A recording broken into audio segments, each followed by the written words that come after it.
What is up, guys? Brickfilms here. In today's video I'm going to be doing part 4 to my stop motion animating tutorials. My last 3 tutorials I made were the storyboarding, the script, and the equipment and materials I use to animate my stop motions with. Now it's time to get into the actual animation process.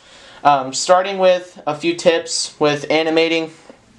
Starting with, do not turn on your ceiling fan while you animate.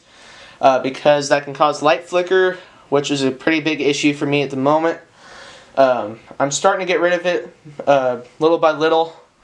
But yeah, another tip for reducing light flicker is to not wear bright clothing such as neon green and other bright colors, because the light can reflect off your clothes and onto your set, and that can cause you to have light flicker as well. So I recommend wearing dark clothing for any of you new stop motion animators.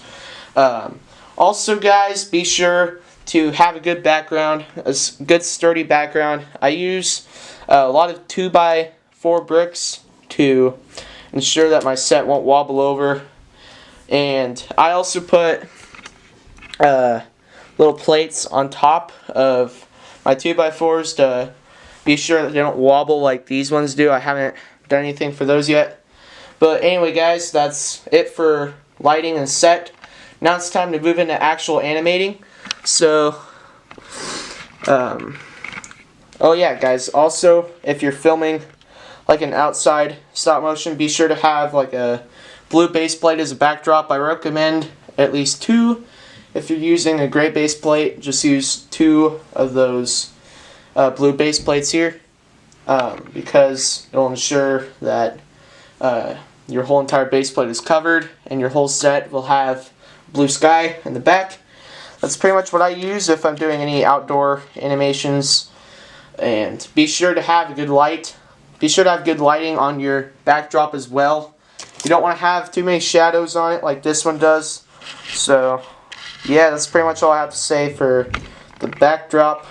But anyway guys, on to the actual animating, which is what I love doing the most. I love the actual production process. It's my favorite part.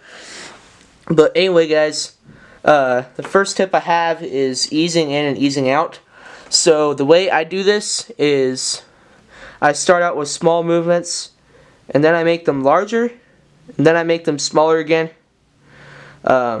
This ensures that you have smooth movements along with some speed to the speed in the movement, so that your animation doesn't look too slow if you're trying to film a little bit of a quicker style film, like film faster movements.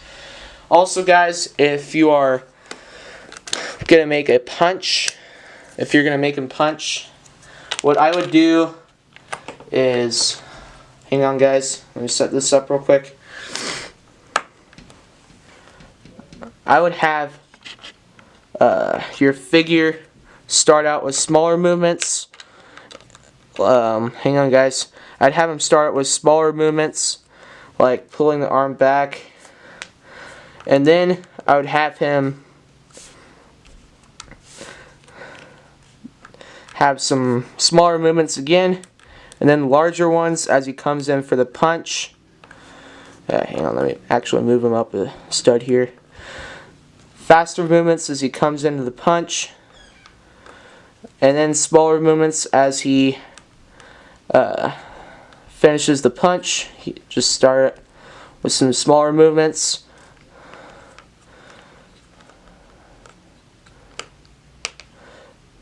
So yeah, that's pretty much it for easing and easing out.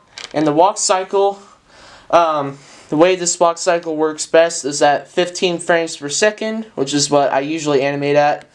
But anyway, guys, so what I do for my walking cycle is I start out with a figure right here, and then what I do is I start out with small arm movement. Always remember, guys, the arm that is next to the leg going forward, this arm always goes back if this leg is going forward, and this arm always goes forward if this leg is going forward.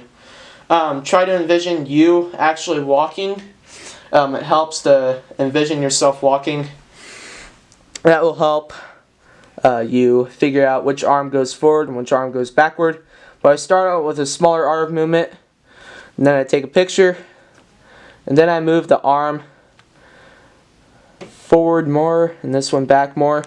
And then I bounce the figure in between the studs like this, and I take a picture. Be sure not to knock them over because that could make you lose your place if you don't have onion skinning.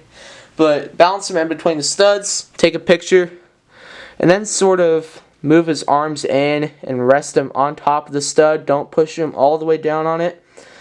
And then take another picture, and then push him all the way down the stud and move the arms forward, like back in, straight just a little bit more, and take another picture, and then just move the arms